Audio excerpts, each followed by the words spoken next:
Study IQ IAS, अब तैयारी हुई अफोर्डेबल। नमस्कार दोस्तों आपको याद होगा कुछ समय पहले सरकार ने कई सारे बैन लगाए थे एग्रीकल्चर एक्सपोर्ट को लेकर। जैसे रशिया यूक्रेन का वॉर जब स्टार्ट हुआ उसके बाद में सबसे पहले सरकार ने जो बैन किया था वो किया था वीट के ऊपर, और जिसको लेकर काफ़ी आलोचना हुई थी।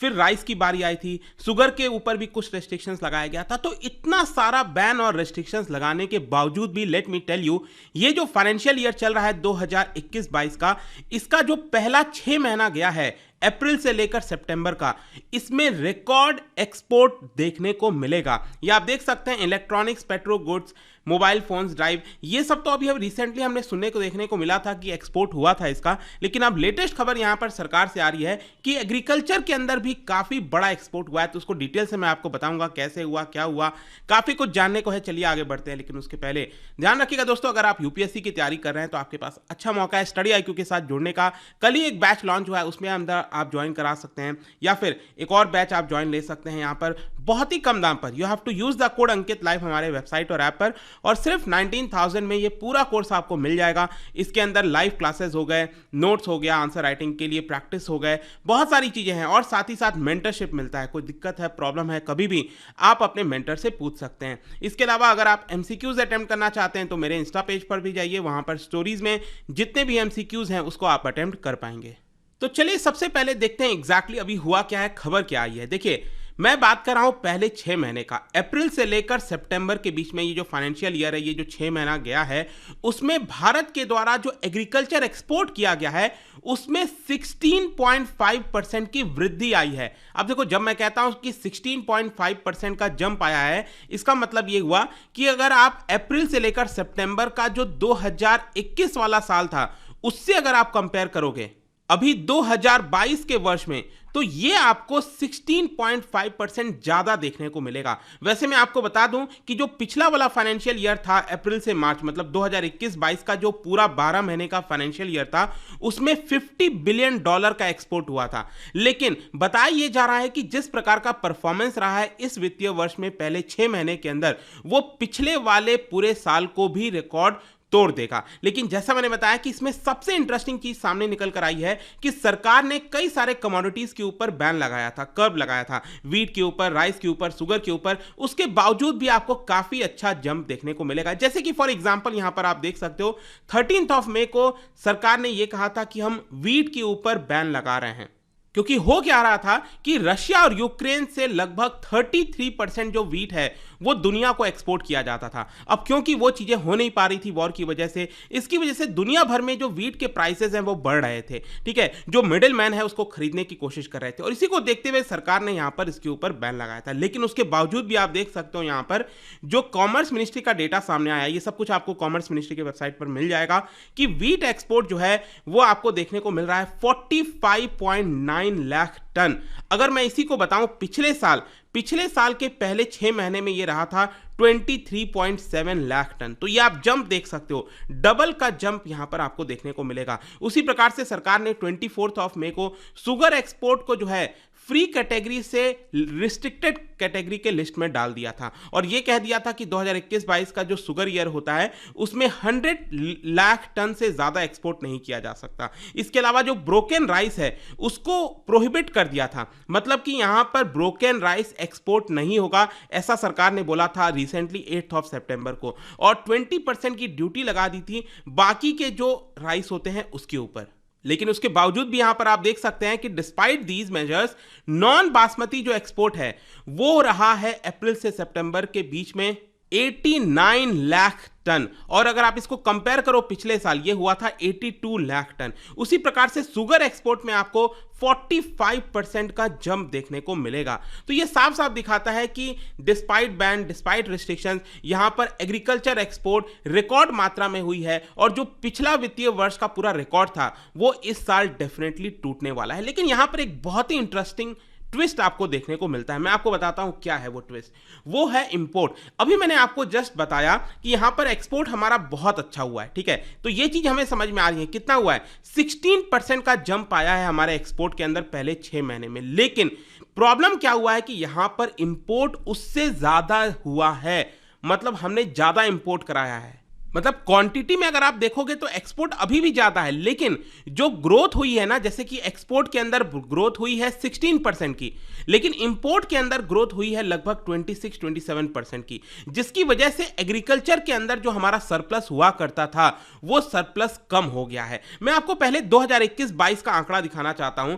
ये अगेन चार्ट में भी आप देख सकते हो, ये काफी अच्छे से चार्ट दिया हुआ है। ये अगर आप देखोगे 2021-22 का जो आंकड़ा है उसमें देखने को मिल रहा होगा कि हमने $50 बिलियन का जो एग्रीकल्चर एक्सपोर्ट है वो किया था, इंपोर्ट किया था $32 बिलियन का, और हमें यहां पर फायदा कितना हुआ था, सरप्लस कितना हुआ था, वो हुआ था $17 बिलियन के आसपास। ठीक है, लेकिन अभी तो क्या है, पूरा वित्तीय वर्ष पूरा नहीं हुआ है, अभी जो फाइनेंशियल ईयर है वो खत्म नहीं हुआ है। तो यहां पर अगर हम पहले 6 महीने को कंपेयर करें, 2021 का जो 6 महीना था और 2022 का 6 महीना, यहां पर अगर आप देखोगे तो अगेन आपको एक्सपोर्ट ज्यादा देखने को मिलेगा इंपोर्ट से। लेकिन यहां पर पिछले साल क्या हुआ था, पिछले साल देखिए जो सरप्लस था वो था $7.8 बिलियन। ठीक है, और इस साल कितना हुआ है सरप्लस, $7.4 बिलियन। मतलब जो सरप्लस हुआ करता था वो और ज्यादा नैरो हो गया है। अब मैं आपको इसको कंपेयर करके दिखाता हूं। अभी तक जो हमारे पास सबसे ज्यादा सरप्लस हुआ था किसी वित्तीय वर्ष में वो हुआ था 2013-14 में। 2013-14 में यहां पर जो सरप्लस था हमारा वो था $27 बिलियन, जो कि अभी तक कभी भी रिपीट नहीं हुआ। ऑल्दो आप देख सकते हो यहां पर क्लियरली कि पहले के मुकाबले हम ज्यादा एक्सपोर्ट कर रहे हैं, लेकिन इंपोर्ट की मात्रा यहां पर उससे ज्यादा हो गई है, और इसी की वजह से जो पहले हमारा सरप्लस हुआ करता था वो सरप्लस अब यहां पर देखने को नहीं मिलता।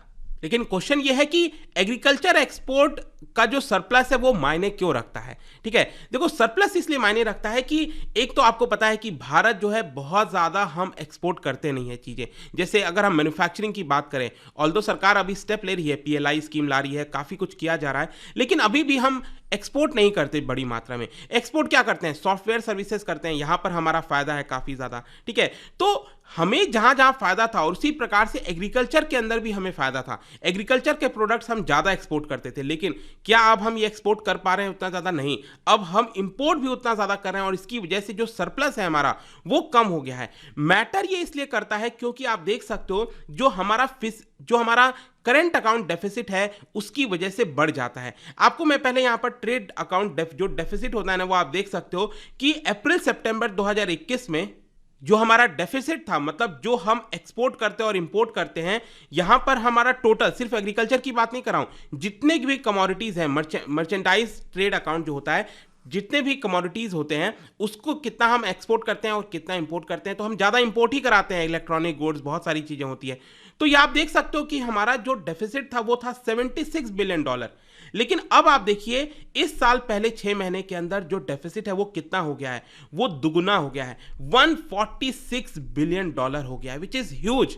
मतलब ये बाकी चीजों में भी हमारा डेफिसिट बढ़ा है, और अब ये जो एग्रीकल्चर आप देख रहे हो जहां पर पहले सरप्लस हुआ करता था वो सरप्लस अब धीरे धीरे कम होता जा रहा है, और इसीलिए ये एग्रीकल्चर एक्सपोर्ट जो है वो काफी मायने रखता है भारत के लिए। आई होप कि आप इस चीज को समझे होंगे। नेक्स्ट यहां पर मैं आपको कुछ ट्रेंड भी बताना चाहता हूं। यहां पर जैसे कि ट्रेंड आप देख सकते हो कि पहले अगर आप टॉप 15 प्रोडक्ट्स लोगे, कमोडिटीज लोगे, उसकी जो वैल्यू क्रॉस हुई है, मतलब कि अलग अलग कमोडिटीज में अगर हम देखें, marine products, non basmati rice, basmati, sugar, spices, ये टॉप 15 देखने को मिलता है जो हम एक्सपोर्ट करते हैं।